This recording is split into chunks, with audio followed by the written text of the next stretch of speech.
Hello students, मैं BSc second year का digestion का पहला टॉपिक मैंने बताया था आपको। डाइजेशन कहाँ कहाँ होता है, कल मैं एलिमेंट्री कैनाल आपको समझाया था। एलिमेंट्री कैनाल मैंने आपको स्टडी किया था ना। यहाँ पर आपको देखना है डाइजेशन कहाँ कहाँ, ये पूछता भी। Digestion in buccal cavity, digestion in stomach, digestion in small intestine. 3 जगह डाइजेशन होता है। अगर कंप्लीट हो 3 जगह आप बता दें। पहला है डाइजेशन इन बक्कल कैविटी, दूसरा है डाइजेशन इन स्टमक, तीसरा है डाइजेशन इन इंटेस्टाइन। वो 3 एलिमेंट्री कैनाल के प्लेस हैं, पार्ट हैं जहाँ पर डाइजेशन कंप्लीट होता है। पहला बक्कल कैविटी, दूसरा स्टमक, तीसरा स्मॉल इंटेस्टाइन। तो सबसे पहले आप डाइजेशन इन बक्कल कैविटी देखेंगे ना। देखिए सेकेंड ईयर का है ये, आप समझ लीजिएगा। तो देखें, पहला है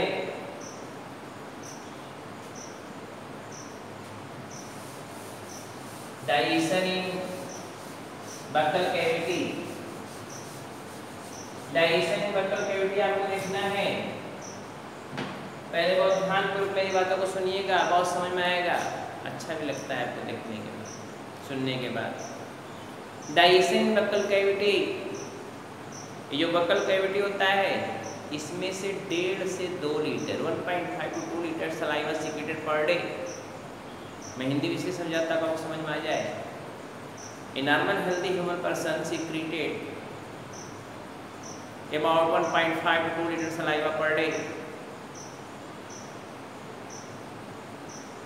which is responsible for digestion of carbohydrate. 3 pair salivary gland found in buccal cavity which secrete the saliva. These saliva are responsible for carbohydrate digestion. About 30% carbohydrate digestion occurs in the buccal cavity. About 30% carbohydrate digestion occurs in the buccal cavity with the help of salivary amylase or ptyalin. Saliva also secretes lysozyme,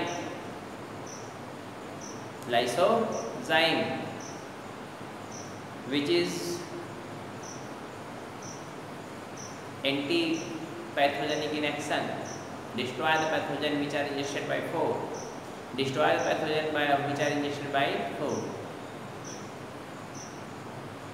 Lysozyme responsible for killing the pathogen which are entered through ingested food. Physical mastication and chemical process occurs in the buccal cavity. How it occurs you can explain them without any hesitation. Physical mastication occurs by chewing of teeth. When food you ingest in the mouth or buccal cavity, then teeth masticate the food.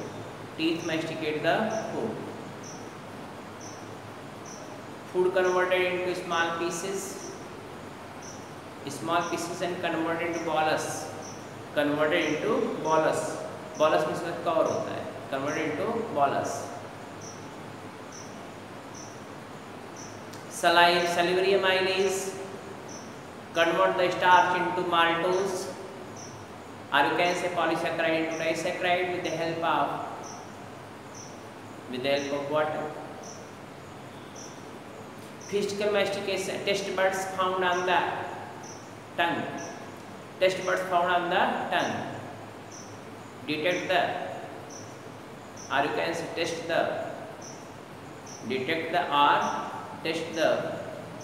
food particles. Tested the food particles.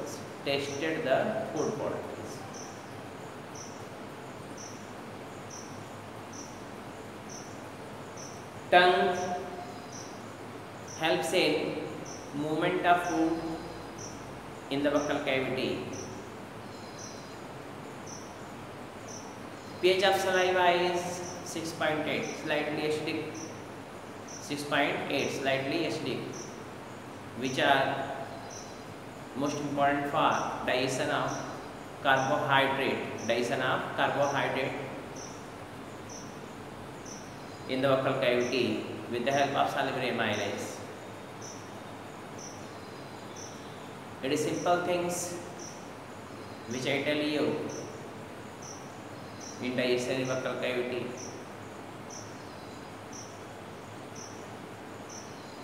अब इसको हिंदी में भी समझ सकते हैं। जब हम भोजन को इंजेस्ट करते हैं, ध्यान से समझिएगा, डाइजेशन बकल कैविटी माउथ में हम लोग कर लेते हैं, लिख देते नहीं, आप लोग दोहरा सकते हैं।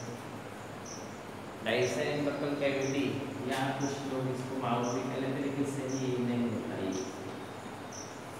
हो गया डाइजेशन बकल कैविटी या माउथ। तो मैंने क्या बताया, एक नॉर्मल हेल्दी पर्सन 1.5 से 2 लीटर सलाइवा पर डे निकालता है। जो थूकते हैं वो सलाइवा होता है।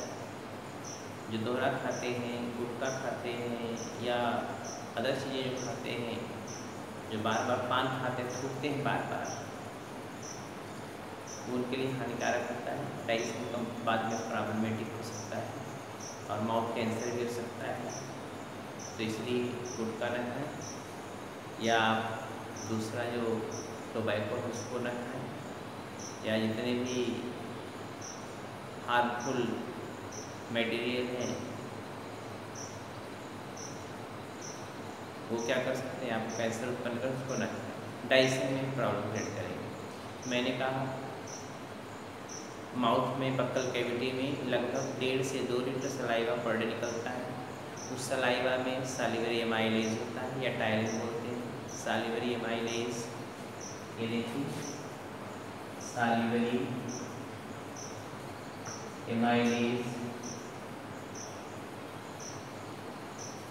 या टायलिन कहते हैं इसको। जैसे क्या बोलते हैं, टायलिन, TYLIN, टायलिन, टायलिन।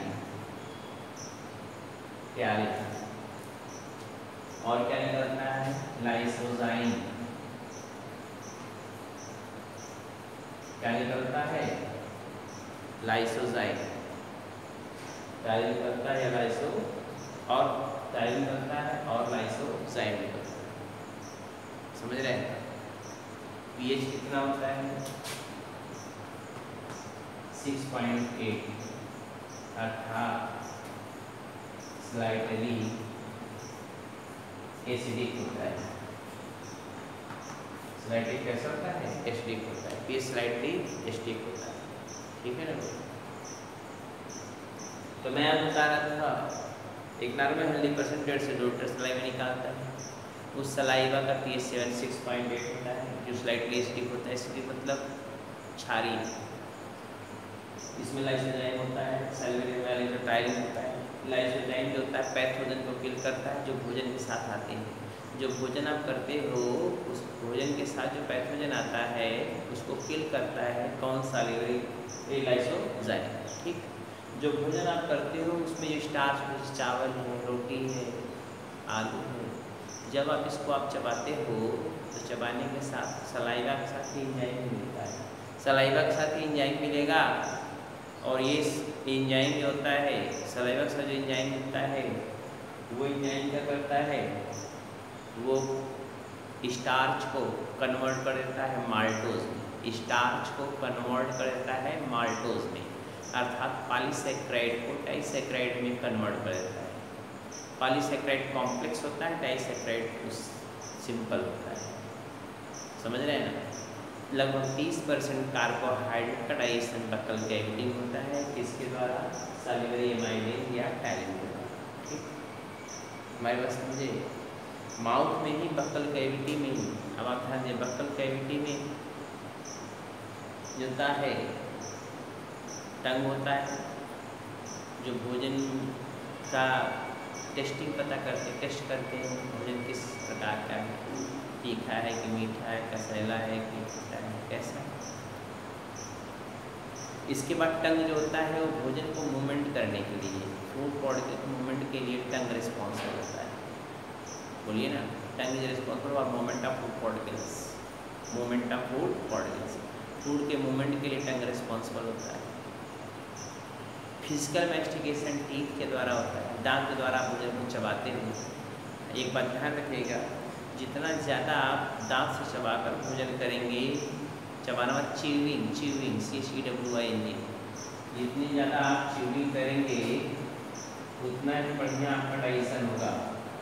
जितना बढ़िया च्यूइंग करेंगे उतना बढ़िया क्या होगा, डाइजेशन। इसलिए भोजन को चबा चबा करते हैं, ठीक है। और मैंने बताया 30% लगभग डाइजेशन का होता है बकल कैविटी, ठीक है। तो फिजिकल मैस्टिकेशन च्यूइंग होता है, और टेस्ट बड्स के द्वारा पता करना होता है टेस्ट बड कैसे होती है, टेस्ट बड कैसे टेस्ट मतलब लेती है भोजन को, भोजन कैसे बॉलस में कन्वर्ट होता है मूवमेंट ऑफ टंग के द्वारा, समझ रहे हैं ना। टीथ के द्वारा च्यूइंग क्या होता है, इससे complex food molecule simpler form में टूटते हैं। बोलिए ना, कॉम्प्लेक्स मॉलिक्यूल क्या होते हैं, सिंपलर फॉर्म में टूटते हैं। ये पूरा प्रोसेस है बक्कल कैविटी में डाइजेशन, ठीक है ना। आपके पास 32 टीथ होते हैं, लेकिन अभी आपके पास 28 दांत होंगे, 28 टीथ होंगे, क्योंकि अभी आप 25 वर्ष की अवस्था नहीं क्रॉस किए हैं। जब 25 वर्ष की अवस्था या 23-24 साल में कभी हो जाता है, तो ये 4 टीथ विजडम टीथ के रूप में इधर इधर निकलेंगे, दर्द कर सकता है। अभी आपका 28 टीथ होंगे, उसमें च्यूइंग के लिए प्रीमोलर और मोलर होता है, प्रीमोलर और मोलर। कटिंग के लिए इंसाइजर होता है, ये सामने होता है इंसाइजर। 4 होते हैं नीचे, 4 ऊपर होते हैं, ये कटिंग के लिए होते हैं। कुछ लीजिए, काटते हैं। चीरने के लिए आपके बगल में नुकीला दांत होता है, कैनाइन इसको बोलते हैं। एक इधर होगा, एक इधर। जिप से आप कहेंगे तो आपको पता चलेगा एक इधर है, एक इधर है। क्या है, कैनाइन, जो चीरने के लिए होता है। जैसे ईंट चूरते हैं तो आप उसे चीरते हैं।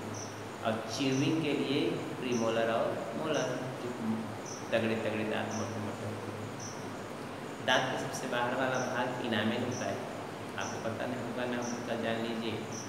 दांत का सबसे बाहर वाला भाग जो होता है, देखिए ये इनामेल होता है। कुछ कंपटीशन की बातें आपको बता दें हल्का फुल्का। एमिलोब्लास्ट सेल से बनता है, किससे बनता है, एमाइलोब्लास्ट सेल से। किससे बनता है भाई, एमाइलोब्लास्ट सेल से बनता है, ठीक है। एमाइलोब्लास्ट सेल से बनता है, एक्टोडर्मल ओरिजिन होता है। उसके नीचे होता है डेंटिन, उसके नीचे क्या होता है, डेंटिन। क्या होता है भाई, डेंटिन होता है,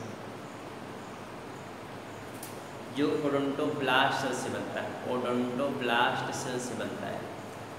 डेंटिन क्या है, ओडोंटोब्लास्ट सेल से बनता है। ये मेसोडर्मल ओरिजिन होता है। तो आपका टीथ एक्टोडर्मल और मेसोडर्मल ओरिजिन, ठीक है। मैंने बताया इधर देखिए, टीथ जो होता है एक्टोडर्मल मेसोडर्मल ओरिजिन, ठीक। अब इसके बाद आप देखिए, टीथ हो गया। इसके अलावा टंग जो होता है, ये टंग को आप देखेंगे तो यहाँ पर टंग जो ऊपर उठाएंगे ऐसे करके,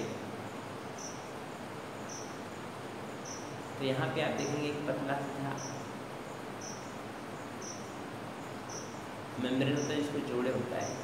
इसको बोलते हैं लिंगुअल फ्रेनुलम, लिंगुअल फ्रेनुलम बोलते हैं। कंपटीशन में यहाँ पे कोई इसकी आवश्यकता नहीं।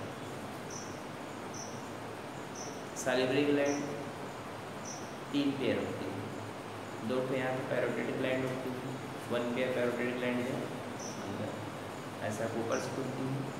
और 1 पेयर है, 2 मतलब एक इधर एक इधर, पैरोटिड ग्लैंड। सुप्रालिंगुअल ग्लैंड भी कहते हैं। क्या कहते हैं उसको, सुप्रालिंगुअल ग्लैंड। तो सुप्रालिंगुअल ग्लैंड या पैरोटिड ग्लैंड सबसे बड़ी ग्लैंड होती है किसकी, मतलब सैलिवरी ग्लैंड में। ऊपर से खुलती है मास सैलिवेंटल। नीचे जो होता है, ये जो टंग होता है उसके नीचे सबलिंगुअल ग्लैंड होती है। सबलिंगुअल, सब मतलब नीचे, लिंगुअल मतलब जीभ के नीचे, वो भी 2 पेयर होती है, सॉरी वो भी 1 पेयर होती है। उससे भी क्या निकलता है, सलाइवा। उसके नीचे होता है सब मैक्सिलरी ग्लैंड या सब मैंडिबुलर ग्लैंड, सब मैक्सिलरी ग्लैंड और सब मैंडिबुलर ग्लैंड। वो सब मैक्सिलरी ग्लैंड या सब मैंडिबुलर ग्लैंड से भी क्या निकलता है, सब मैक्सिलरी ग्लैंड या सब मैंडिबुलर ग्लैंड से भी क्या निकलता है, सलाइवा निकलता है। तो 3 pair, parotid gland, sublingual gland, submandibular gland. एक पेयर ये, एक पेयर सबलिंगुअल, एक पेयर सब मैग्जिलरी सबमैंडिबुलर। ठीक है, क्या निकलता है, सलाइवा। ठीक है, सैलिवरी ग्लैंड। और आप बता दें कुछ बात है इसमें। मैंने बताया बकल कैविटी में यहाँ पे फ्रेनुलम होता है, जानते हो, ऐसे आइएगा इसमें। यहाँ देखिए पतला सा मेम्ब्रेन होगा, इसको बोल, इधर देखिए ये भी फ्रेनुलम है, ये वेस्टिबुलर फ्रेनुलम है। यहाँ पे होगा पतला सा मेम्ब्रेन होगा ऐसे, आप जब ऐसे तानेंगे तो दिखाई देगा आपको। ये यहाँ इसको बोलते हैं वेस्टिबुलर फ्रेनुलम। लेकिन इसी पे आपको नहीं जाना है, तो कंपटीशन के लिए उसको व्यर्थ है आपके लिए, कोई मतलब कंपटीशन जाएंगे वहाँ पे आपको फायदा दे सकता है। और आपको बता दें बात, जो सांप होता है, स्नेक देखा है, स्नेक का जो पॉइजन ग्लैंड होता है वो मॉडिफाइड पॉइजन ग्लैंड जो होता है, जैसे सपोज कर लीजिए ये सांप है, ये सांप है, इसका माउथ है, यहाँ देखिए दिखाई दे रहा है ना। तो यहाँ पर ये पॉइजन ग्लैंड होती हैं और ऐसे जो दांत आता है, एक और ये दो ऐसे दांत होंगे। ये कौन ग्लैंड, पॉइजन ग्लैंड। ये पॉइजन ग्लैंड जो होता है वो मॉडिफाइड कौन ग्लैंड है, मॉडिफाइड पैरोटिड ग्लैंड होता है। Parotid modified parotid gland, poison gland ये होता है। ये इसका पूरा कनेक्शन तो जुड़ा नहीं रहता है, ये पूरा ऐसे कनेक्टेड है, ऐसे खुला रहता है। और ये भी जैसे इंजेक्शन देखा आपने, बीच में होल होता है इंजेक्शन के, वैसे ये भी होता है। ठीक, इंजेक्शन से होल होता है वैसे। जब ये करता क्या है, जब बाइट करना होगा, ऐसे काटना होगा, तो ये देखो, इधर देखिए, सपोज कर लीजिए ऊपर वाले दांत है दोनों, ये फैंक्स, इसको फैंक्स बोलते हैं। और ये मॉडिफाइड पैरोटिड ग्लैंड, अरे बोलो ना यार, ये मॉडिफाइड पैरोटिड ग्लैंड है ना, क्या है, पॉइजन ग्लैंड। पॉइजन में मॉडिफाइड पैरोटिड ग्लैंड होती है या सुप्रालिंगुअल ग्लैंड। जब ये किसी को बाइट करता है ऐसे, ये देखिए, ये दोनों ऐसे मुंह को खोलेगा, ऐसे बाइट करेगा। जब बाइट करता है तो 2 प्रिक्स पड़ेंगे, यहाँ पर देखिए 2 निशान पड़ जाते हैं। क्या पड़ते हैं, 2 प्रिक्स पड़ेंगे, ऐसे देखिए 2 प्रिक्स दिखाई देंगे स्पष्ट, 2 प्रिक्स। अगर 2 प्रिक्स पड़ रहे हैं ऐसे, तभी आप समझिएगा कि पॉइजनस स्नेक ने काटा है। ये पॉइजनस स्नेक काटा है आपको, समझ रहे हैं ना, डेथ हो सकती है। इसे तुरंत डॉक्टर के पास जाके एंटीवेनम इंजेक्ट करना चाहिए, झाड़ फूक वाला नहीं जाना चाहिए, ख्याल कर लीजिएगा। दूसरी बात क्या होती है, ये सांप जो पॉइजन निकालता है, पॉइजन वो आप हमारे लिए विष होता है। लेकिन अभी ये जानते इसी पॉइजनस ऑपरेटस से, इसी पॉइजन ऑपरेटस से काट करके मेढक को या उसको चूहे को खाता है जब, तो ये विष उसी को बॉडी में चला जाता है, लेकिन वो विष उसको कोई नुकसान नहीं करता। हाँ, एक बात और आप बता, यही स्नेक अपने ही बॉडी पर से काट ले, अपनी घूम के अपनी बॉडी पर से काट ले, वही अपने आप मर जाएगा। दूसरी बात और आप बताते हैं, यही स्नेक दूसरे स्नेक को काट ले, वो भी मर जाएगा। ये स्नेक दूसरे को काटे वो मर जाएगा, लेकिन ये इसका पीछे अगर इम्यूनिटी के नाम में जा रहा है तो इसके ऊपर कोई प्रभाव नहीं पड़ेगा। एक बात और आप बताते, आप 10 कोबरा को लीजिए, 10 कोबरा, 10 कोबरा का दांत में से पीस निकाल लीजिए, ऐसे आधा गिलास ले लीजिए, पी जाइए, कुछ नहीं होगा आपको। कब, आपके इम्यूनिटी के नाम में कोई घाव वगैरह न, माउथ में कहीं पे खरोच ना आया, एकदम स्वस्थ रहेंगे। डाइजेशन बहुत मस्त होगा। तो आप कहेंगे इससे कैसे सर जी काटता तो हो जाता है, क्योंकि ब्लड के कंटेक्ट में आने पर, ब्लड के कंटेक्ट में आने पर ही ये पॉइजन जो है क्या करता है, आदमी को किल करता है। न्यू नर्वस सिस्टम को एफेक्ट करता है, या हीमोटॉक्सिन होगा तो ब्लड सेल्स को कम कर देगा। 2 ही तरीका हो सकता है। तो मैंने अब क्या बताया, यही पैरोटिड ग्लैंड जो हमारे सलाइवा निकालती हैं, यही पैरोटिड ग्लैंड सांप में, स्नेक्स में मॉडिफाइड हो जाती है किसमें, पॉइजनस ऑपरेटस में। पॉइजनस ऑपरेटस मतलब होता है विष ग्लैंड में, पॉइजन ग्लैंड में। तो पॉइजन ग्लैंड क्या हो जाता है, पॉइजन ग्लैंड जो होता है modified parotid gland. Poison gland क्या है, मॉडिफाइड पैरोटिड ग्लैंड। ये मॉडिफाइड पैरोटिड ग्लैंड जो पॉइजन ग्लैंड है ये क्या करेगा, ये डाइजेस्ट करेगा भोजन को भी और अच्छे से इसको क्या करेगा, डाइजेशन हेल्प करेगा। लेकिन अगर यही पॉइजन ब्लड के कांटेक्ट में आ जाए, यही पॉइजन क्या हो जाए, ब्लड के कांटेक्ट में आ जाए तो प्रॉब्लम हो सकती है। इसलिए मैंने कहा आप इसके पॉइजन को लीजिए, सांप लीजिए, 4 सांप पकड़ लीजिए, 15 सांप पकड़ लीजिए, 20 सांप पकड़ लीजिए, 20 स्नेक्स आर इवन मोर। आप स्नेक्स को ले लीजिए, स्नेक्स के विष को आप गिलास में उड़े लीजिए। कैसे उड़े लेंगे, बाल्टी पानी क्या इसमें उड़ा जाएगा, नहीं, इसको ना थोड़ा हल्का सा अगर प्रेस करेंगे इसमें से विष निकलेगा। और विष को गिलास में ले लीजिए। गिलास में लेने के बाद अगर आपके पास कोई आपके एलिमेंट्री के ना कहीं घाव वगैरह नहीं, माउथ में कोई स्क्रैच नहीं है, तो आप क्या करोगे, जब इसको इंजेस्ट करोगे, इंजेस्ट करने के बाद होगा क्या, जब इंजेस्ट करोगे आप इंजेस्ट करोगे तो आपको प्रॉब्लम नहीं है, डाइजेशन अच्छा होगा। लेकिन अगर कहीं आपके एलिमेंट्री के नाम में घाव है, कुंड है, तो ये आपको विष, ये विष जो है आपको क्या कर सकता है, किल कर सकता है। ठीक है, तो ये डाइजेशन, ये अगर आप पी लेते हैं तो कोई प्रॉब्लम नहीं होगी। लेकिन ये थोड़ा सा अगर विष आपके बॉडी के ब्लड के कंटेक्ट में आ गया तो डेथ हो सकती है, समझ रहे हैं ना। तो क्योंकि उसमें थोड़ा सा साइनाइड मात्रा होती है, वो इसको काज करता है। डाइजेशन में कोई प्रॉब्लम नहीं, क्योंकि इसमें माइलेज भी होता है, वही जिससे माइलेज यहाँ निकलता था, सलाइवा भी इसी में होता है। तो ये मॉडिफाइड कौन सी ग्लैंड है, पैरोटिड ग्लैंड, कोई प्रॉब्लम। तो मैंने आपको बताया डाइजेशन इन बक्कल कैविटी। डाइजेशन इन बक्कल कैविटी मैंने आपको बताया, ध्यान दीजिएगा। बक्कल कैविटी जो होता है, बक्कल कैविटी जो होता है उसमें 3 पेयर ग्लैंड होती हैं। क्या पेयर ग्लैंड होती है, 3 पेयर सैलिवरी ग्लैंड होती हैं, पैरोटिड ग्लैंड होती है, दोनों इधर की तरफ। कभी कभी जो छोटे बच्चे होते हैं, स्कूल एज चिल्ड्रेन जो होते हैं, उसमें जो डाइजेशन होता है उसमें स्कूल एज चिल्ड्रेन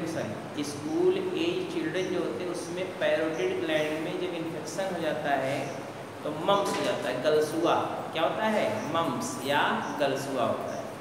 मम्स होता है या गलसुआ होता है, ये फूल जाएगा, दर्द करता है और बुखार होता है 4-5 दिन तक, वैसे ही टकराएंगे बेचारे। फिर आपकी इम्यूनिटी, उस बच्चे की इम्यूनिटी उसको ठीक कर देती है। स्कूल एज चिल्ड्रेन में ऐसा होता है, यही पैरोटिड ग्लैंड में इन्फेक्शन होता है, इसमें मम्स होता है। क्या होता है, मम्स होता है या गलसुआ होता है। दूसरी बात आपको बता दें, दूसरा जो होता है मैंने आपको बताया, कभी कभी ये मम्स में सेकेंडरी इन्फेक्शन हो जाता है तो रॉटिंग हो जाती है, बस फार्मेशन तो प्रॉब्लम होती है, उसको यहाँ से ऑपरेट करके निकालते हैं। बात समझ में आएगी। तो डाइजेशन, अब एक बात सिंपल लाइन, 4 लाइन बातें आपको समझना है। जो बक्कल कैविटी होता है इसमें सलाइवा निकलता है 1.5 to 2 litre saliva per day saliva निकलता है, 1.5 से 2 लीटर सलाइवा। और वो 1.5 से 2 लीटर सलाइवा जो होता है भोजन को डाइजेस्ट करता है। क्या डाइजेस्ट करता है, कार्बोहाइड्रेट, जो आप रोटी खाते हो, चावल खाते हो, आलू खाते हो, वो डाइजेस्ट करता है। कौन डाइजेस्ट करता है, सैलिवरी एमाइलेज या जिसको बोलते हैं टाइलिन। ये क्या करता है, स्टार्च को कन्वर्ट कर देता है माल्टोज में, स्टार्च को कन्वर्ट कर देता है माल्टोज में। स्टार्च क्या है, पॉलीसेक्राइड कॉम्प्लेक्स है, और ये इसमें कन्वर्ट कर देगा डाइसेक्राइड में। डाइसेक्राइड मतलब होता है ये सिंपलर फार्म। क्या है ये, सिंपलर फार्म। और सिंपलर फार्म कौन है, डाइसेक्राइड, माल्टोज में कन्वर्ट कर देता है। ठीक है ना। लगभग 30%, मैंने बताया लगभग 30% कार्बोहाइड्रेट डाइजेशन अकर्सिन किसमें होता है, लगभग 30% कार्बोहाइड्रेट अकर्सिन बक्कल कैविटी। ठीक है। लाइसोजाइम इसमें पाया जाता है। लाइसोजाइम क्या करता है, पैथोजन को किल करता है जो आप भोजन के साथ लेते हो। इसका पीएच 6.8 होता है। बात समझ रहे हैं। इतनी बातें हैं, इसको मैं कल डिटेल इसको लिखवा दूँगा। ठीक है। तो आज के लिए इतना ही, कल और देखते हैं। ठीक।